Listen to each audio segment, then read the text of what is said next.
দেশনেত্রী না ফেরা দেশে চলে গেছেন, আল্লাহ তাআলা ওনাকে রেসলিউশন করুক।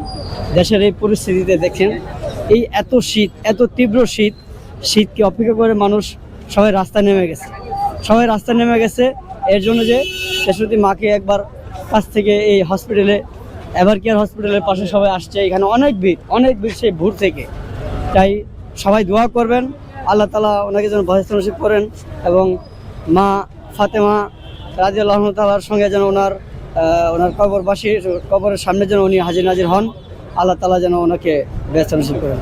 আর দেশবাসীকে একটা কথা বলতেছি, সবাই সজাগ থাকবেন। এই পরিস্থিতিতে একটি কুচক্র মহল তারা সোচ্চার হবে যেন দেশটাকে একটা অরাজকতা সৃষ্টি করার জন্য। তাই সবাই সবার জায়গাতে সজাগ থাকবেন, সোচ্চার থাকবেন এবং এই জায়গাতে কেউ মাস্ক পরে অবশ্যই আসবেন না। এই পরিস্থিতিতে কেউ মাস্ক পরে আসবেন না। এই শীতের মধ্যে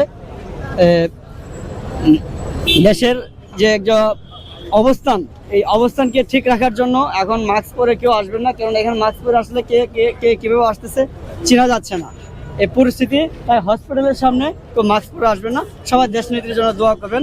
আসসালামু আলাইকুম।